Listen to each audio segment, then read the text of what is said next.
Va te gratter, s'il te plaît, bzef, elle aime Mariam Beda, je te le dis, hein. Voilà, roi des boudins, va, avant que je te bloque ta mère, va. Excuse-moi, ma chérie, dis-moi, tu Non, pas de souci. rappelles-moi ton âge?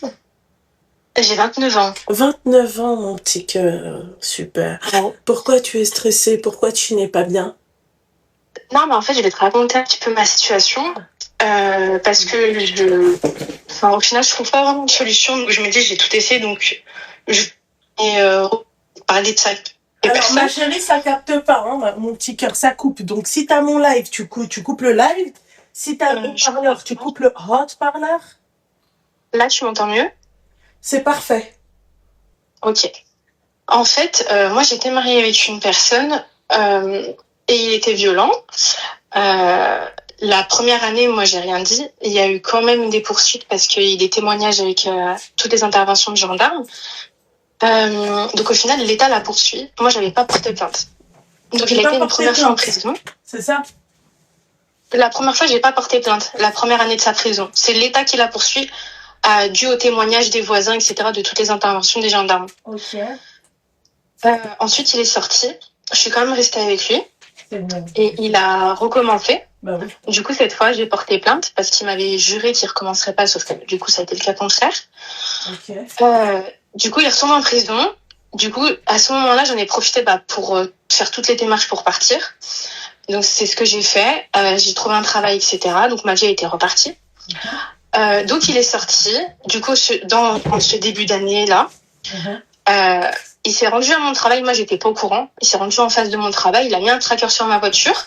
Ouais. Pendant 1 mois, j'avais un tracker. Du coup, il sait où j'habite.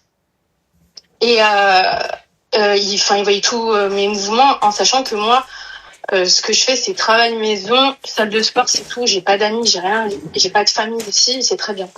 Donc finalement, il voyait comment se déroule ma vie. Et il est venu, en fait, comment je me suis rendu compte que j'ai un tracker, il est revenu devant mon travail un jour pour le retirer. Et en fait, moi, quand je suis allée à ma voiture, donc je prends ma voiture, je pars, j'avais fini tôt vers 14h, et je m'arrête à la boulangerie, en fait, sur la route pour rentrer chez moi. Et quand je retourne à mon véhicule, je vois que la plaque à l'arrière, elle tenait que sur un côté, en fait, elle était presque en train de tomber. Et je me dis, c'est bizarre, parce qu'elle est neuve, ma voiture. Donc, du coup, je vais au poste de sécurité de mon travail, parce que c'est une zone commerciale. Et je leur demande, en fait, de regarder de tel horaire à tel horaire, vu que c'était pendant mon travail du matin. Et ils regardent, et du coup, ils me disent effectivement, il y a bien quelque chose qui se passe, dis allez porter plainte. Comme ça, nous, enfin, on peut rien vous montrer, donc il faut aller à la gendarmerie pour pouvoir visionner les caméras ensuite. Donc, c'est ce que j'ai fait, j'ai porté plainte contre X, du coup, à ce moment-là. Donc, ils m'ont convoqué, ils m'ont montré les caméras, ils m'ont dit, est-ce que vous pouvez reconnaître la personne? Effectivement, c'était mon ex-mari. Du coup, je leur dis oui, et ils me disent qu'ils voient qu'il est en train de manipuler un objet, qu'il le met dans sa poche, mais ils peuvent pas l'identifier.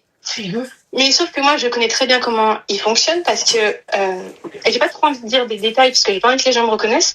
Mais il a une entreprise et du coup, dû à cette entreprise, il a des trackers. Donc ça, j'étais au courant de base et je sais très bien où il les cache. Pour les retirer aussi parce que des fois, il essaye de voler des choses et il essaye de les mettre du coup à cet endroit dans les plaques pour pouvoir les retirer et les recharger.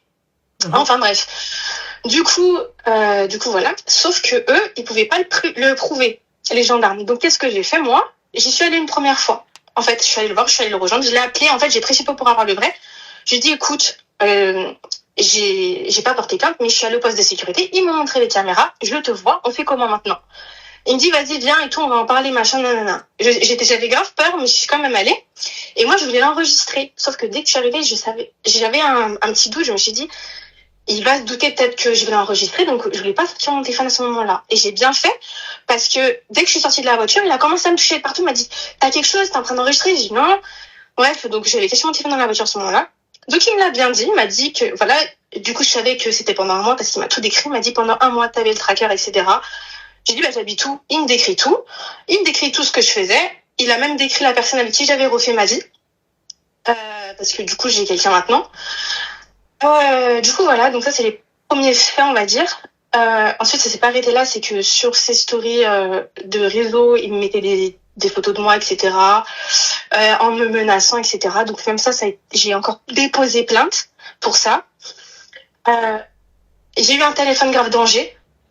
Sauf que au final, il me sert à rien parce que il vient en discret, vous voyez. Enfin, il m'espionne, etc. Mais il vient pas m'affronter directement. C'est indirect en fait. Et en fait, j'ai rien envie d'oublier, excuse-moi. T'inquiète. Du coup, donc il y a eu ça. Donc voilà, il y a eu plusieurs plaintes, etc. Et là récemment, et enfin entre-temps aussi, il vient. La dernière fois, je vais faire mon créneau, je rentre de la salle de sport. C'était la nuit. Et je fais mon créneau, il y avait personne ni en face ni derrière. Et au dernier moment, je vois qu'il y a une voiture derrière moi le temps que je fais mon créneau. Donc moi, je fais mon créneau tranquille. Et il pouvait largement me doubler la voiture. Et je vois que ça me double pas, ça reste derrière moi. Et c'était la nuit, je voulais pas descendre de ma voiture. Du coup, je fais un signe de ma main par la fenêtre, je dis avance. Et ça avance pas. Et du coup, je mets ma tête. Et la voiture, elle avance tout doucement, elle se met côte à côte à moi. Et en fait, c'était lui. Et il bloque pendant 10 secondes. Il me regarde, il dit rien, il fait rien. Et il part. Et moi, je me dis, putain. Parce que je me dis, peut-être oui, il connaît mon adresse, mais peut-être qu'il connaît pas mon bâtiment. Donc, j'attends en bas. Et du coup, j'attends 10 minutes. Et en fait, il a bien fait le tour, il est repassé devant. Et du coup, j'ai pas fait d'attendre. Mais finalement, c'est rien parce qu'il sait où j'habite finalement. Bref, du coup, voilà, il est reparti.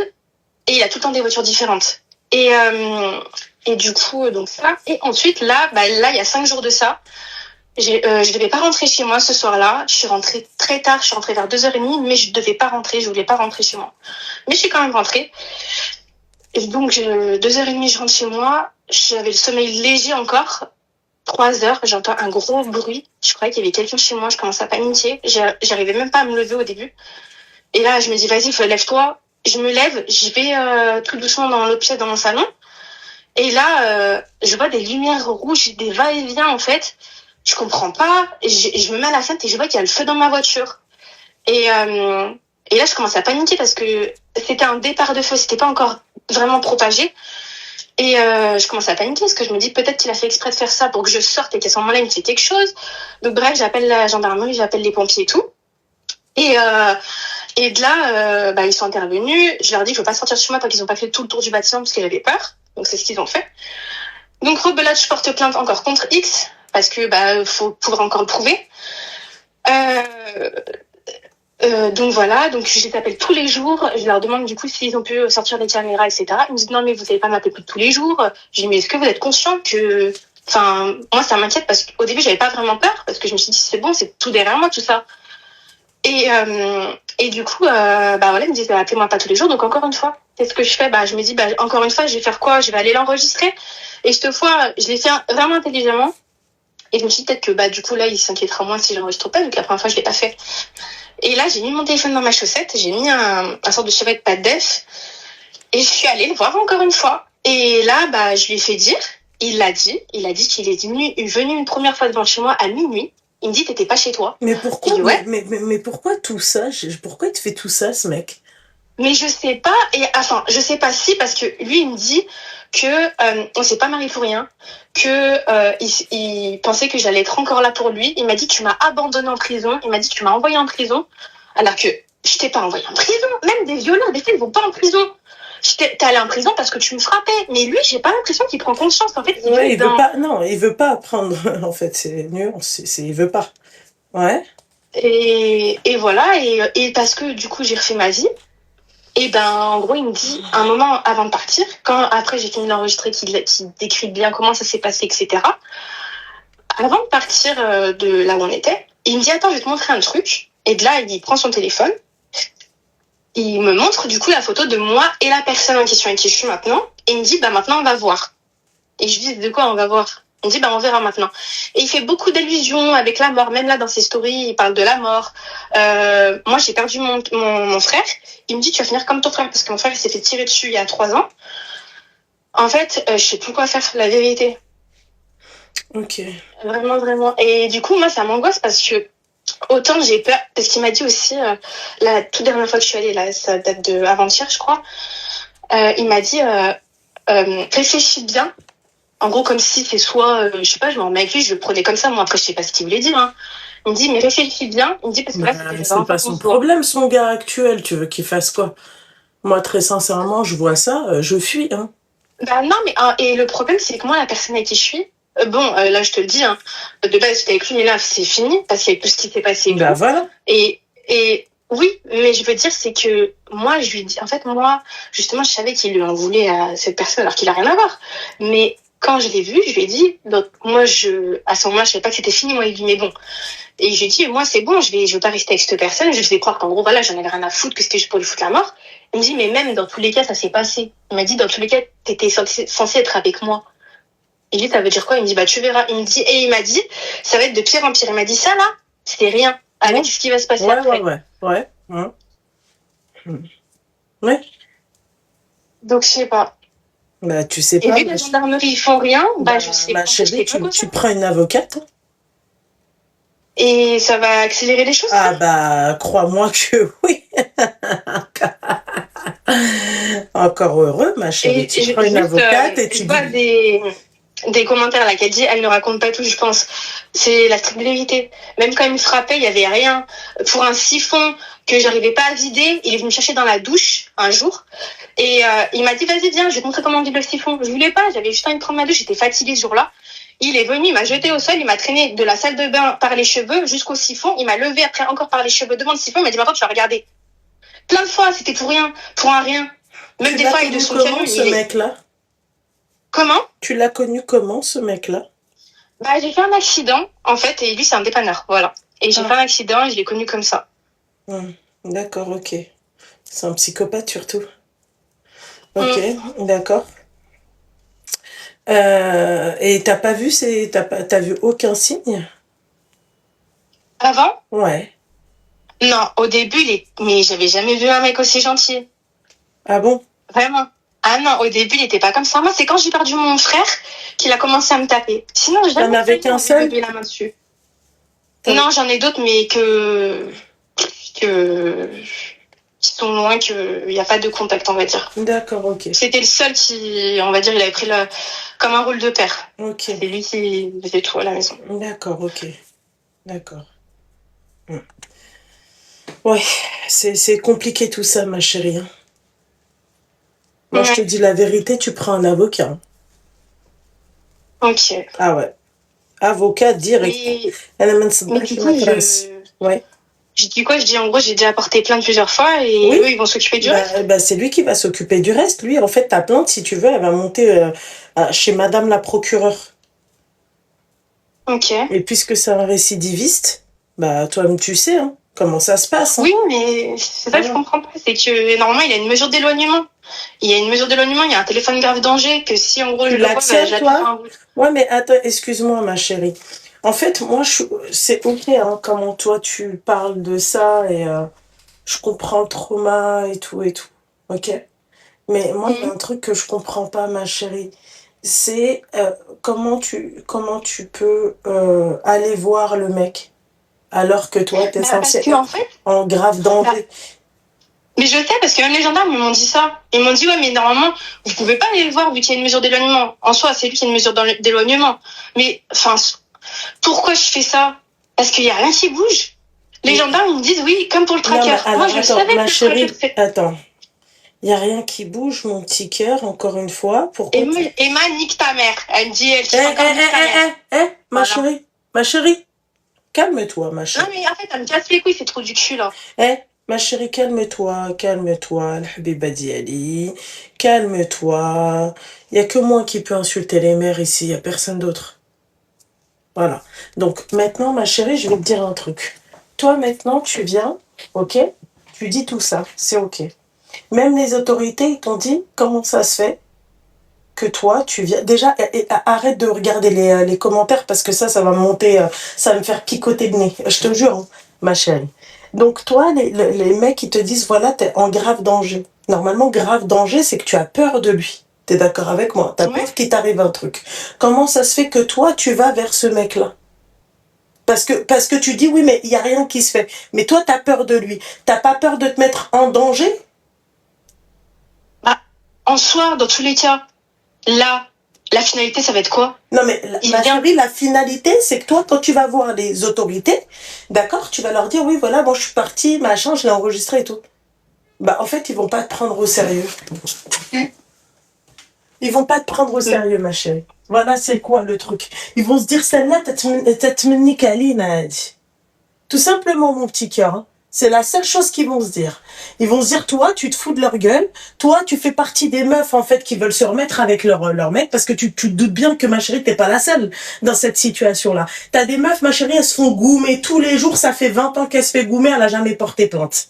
D'accord? T'en as même, elles se font goumer tous les jours. Ça fait 25 ans avec lui. Elle a porté plainte, elle s'est remise avec lui. Ils en ont marre, en fait, des meufs, tu vois, qui, comme ça. C'est normal qu'au bout d'un moment, en fait, ils vont mettre toute leur énergie pour que la meuf, au final, elle se remette avec lui. Mais moi, la première, demain, je suis flic, moi. Même, je te défends plus. Je te dis la vérité. Mais non, au contraire, faudrait qu'ils se disent quoi? Wesh, au bout d'un moment, on fait rien. Maintenant, quand même, Estina, elle est obligée d'aller faire ça. Oui, d'accord, mais elle est obligée d'aller faire ça, mais toi, mais attends, mais toi, ma chérie, toi, tu fais peut-être partie du 1% de ces femmes-là qui en peuvent plus et qui veulent et tout, mais t'as des meufs, malheureusement, d'accord, qui vont faire tout ça pour après se remettre avec. Eux, leur logique, c'est un téléphone grave danger, tu dois pas le voir, point. Point. Allô, police? Allô, t'as déjà actionné le téléphone grave danger? Dis la vérité, de toi à moi. Est-ce que tu l'as... Non, parce que... D'accord. Non, parce qu'en soi, je n'ai jamais eu une vraie interaction avec lui. C'est après que je voyais des choses comme le tracker. La seule fois que je l'ai vu souvent, c'était la fois après le sport. Donc toi, ma chérie, t'as pas de problème avec les gens. D'accord? T'as aucun problème avec qui que ce soit. Ouais. On est d'accord jusqu'ici, ma petite douceur. T'as personne, tu vois ta voiture cramée, tu te dis oui, je porte la chkoumoune.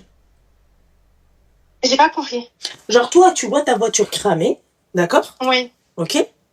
Et toi, tu t'as dit que tu l'as vue en bas. Non, je l'ai pas vu. Moi, j'ai vu ma voiture brûler, mais lui, je ne l'ai pas vu, non. D'accord. Et toi, ça t'a pas fait tilt, c'est lui. Ah si? Bah bien sûr que si. D'accord. Et ben c'était à ce moment-là qu'il fallait actionner le téléphone grave danger. Mais non, en fait, je t'explique. Le téléphone grave danger, il faut que, en fait, t'as vu, quand tu l'actionnes, il faut que tu aies une interaction avec la personne, je peux te renseigner. D'accord. Donc, en gros, eux, tu l'actionnes, eux, ils entendent tout ce qui se passe, ils envoient quelqu'un. Et moi, quand je me suis rendue à la gendarmerie, encore là, pour la voiture, je leur ai dit, mais ça se passe comment, l'interdiction, là, elle est jusqu'à quand? Comme quoi, il a pas le droit d'entrer en contact avec moi, il a pas le droit de m'approcher. Il me dit jusqu'en juillet 2027. J'ai dit, ok, mais là, ça se passe comment? Parce que depuis le début d'année qu'il est sorti de prison, il y a que des faits, il y a des preuves, je vais démontrer plein de choses. Enfin, mais toi, si toi, t'as toutes ces preuves, ma chérie, que tu vas pas avoir aussi une avocate, ma chérie. L'avocate, il y a que elle qui peut te sortir de cette mouise. D'accord? L'avocate, ma chérie, a fait une plainte, d'accord? Qu'elle envoie directement à monsieur ou madame la procureure. Point. Simple. Parce que, en fait, je vais t'expliquer un truc. D'accord? Quand tu portes plainte, ok? Il y a une enquête, ma chérie. Tout dépend de la plainte. Ok? Et c'est ensuite là où il dépose en fait ta plainte chez monsieur ou madame la procureure. Ok. Voilà. Ou vas-y, on va pas dire ça. On va dire autre chose. Quand tu vas poser ta plainte au flic, d'accord? Il y a plein de personnes avant toi, ma chérie. Ma chérie, je vais te dire un truc. Ce qui est pas cher te revient plus cher. Ouais. Donc à partir du moment, rentre dans la logique d'un truc, c'est qu'en fait, je dis pas qu'ils sont incompétents ou quoi que ce soit, fais attention. Tu les appelles sur le moment, ils viennent, ok? Ils font ce qu'il y a à faire, ils te disent, madame, écoutez, vous pouvez porter plainte, le mec, il l'embarque, j'avais, ok? D'accord. Là, toi, t'as vécu un truc et tout, tu vas chez les flics, tu portes plainte, d'accord? C'est ta parole contre la parole du mec. Là, maintenant, tu payes un avocat, ma chérie. L'avocat, il est assermenté, ok? Tu déposes ta plainte, tu fournis les preuves. Voilà, moi, cet homme-là, ton avocat, ma chérie, c'est-à-dire, secret professionnel, elle va pas se mettre à... Tu peux tout lui raconter et elle, en fait, elle va, avec des articles de loi, elle va venir, elle va magouiller, pas magouiller, hein, mais elle va faire son travail, la magie, tabam, abracadabra, d'accord? Elle l'envoie chez monsieur et madame la procureure. Ok. Nad, s'il te plaît. Je suis baraquée. Heureusement que t'es pas devant moi. Je t'aurais déjà niqué ta mère, toi, ben, toi le premier. Tu vois ce que j'ai envie de te dire, mon petit cœur? Voilà. L'avocate, ma chérie, crois-moi, mon petit cœur. Moi, avant, ma chérie, tu sais, je vais te dire un truc. J'ai vu je parle pas, hein, parce que j'aime pas parler de ça. Mais j'ai vu des trucs, ma chérie, avec l'avocate, comment c'est magique. On te dit de porter plainte sur Pharos. Quand tu subis de l'harcèlement, quand on divulgue peu importe tes informations personnelles, machin et tout, machin, ma chérie, jusqu'à maintenant, Avec Pharos, avec les plaintes, j'ai rien eu. De leur côté. J'ai pris une avocate, ma chérie. Comment elle fait bouger les choses, ma belle. Ok. Ah, c'est incroyable, l'avocate, ma chérie. Tu viens, tu lui dis, voilà, moi, et tu vas voir le psychologue. El Habiba Diali, t'as l'arabiya. Tu comprends l'arabe ou pas? Non. Non, dommage. Voilà. Tu vas voir le psychologue, voilà, t'es en dépression, t'as envie de S, tu vois, t'as envie de. Voilà, puis c'est tout, hein, l'histoire, elle est réglée. Ok, donc en gros, je vais contacter une avocate et c'est tout. Ah, là, le conseil que je te donne, en tout cas, là, t'as plus trop le choix. Hein. Oui, non, mais je veux juste un conseil parce que Le conseil, ma chérie, c'est ça. Mais après, aller voir le mec, même elle va te dire, non, mais attendez, madame, comment vous pouvez en fait venir avoir un téléphone grave danger et vous-même vous mettre en danger? Même s'il brûle, même ce que tu veux, même ton appartement, c'est pas le problème, tu vas pas le voir. T'es en grave danger. En fait, là, t'es en incohérence totale avec ce que toi, tu dis. En fait, face aux autorités, ils vont dire, elle dit, elle est là. Elle se fout de notre gueule. Elle a dû mais encore ils vont bien voir s'embrouiller. que non. Parce Elle a dû encore s'embrouiller avec son mec. D'accord? Mais ils vont bien voir que non, c'est ta parole contre la sienne. Bordel mais non, de parce qu'il y a merde. des preuves, bordel de merde. Oui, mais il y a des preuves, peu importe, toi t'es parti le voir. Ma chérie, tu connais l'amour vache ou pas? Tu sais ce que c'est? Pourquoi? Mais pourquoi? Parce qu'au final, moi, aller en soi, c'est entre moi et lui maintenant, parce que dans tous les cas, ça a toujours été comme ça. Mais moi, je veux pas qu'il t'en prenne à l'autre, mais skin aussi. Moi, en soi, aller à la Mais rigueur, ma chérie, je peux te dire un truc.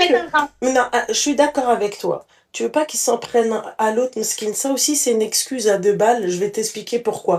L'autre, ma chérie. Voilà, vous êtes dur, voilà. Ma chérie, l'autre.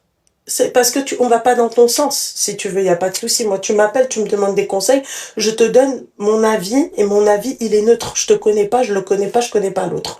L'autre, ma chérie, s'il se voit lui aussi en danger, il a une possibilité, même deux, ma chérie. Ou aller porter plainte, faire le bon citoyen français, ou aller lui niquer sa mère. C'est simple, ma chérie. Bah c'est ça. Voilà. Tellement, je te dis, je suis en train de penser à ça même, que ça le piétine. Vraiment. Ma chérie, après, t'en payeras les conséquences, là, et tu t'inquiètes pas que eux aussi, ma chérie, aujourd'hui, tu peux pas niquer la mère des gens, surtout c'est impossible, hein. Il y a des caméras partout. Ouais, mais il y a des caméras partout, mais quand ils veulent, en fait, au final. Ah non, t'inquiète pas. Tu le piétines, ma chérie, je te jure qu'il y a des caméras partout. Là, ils les sortent, les caméras. En fait, comprends un truc, en France, tout dépend de la gravité. Voilà.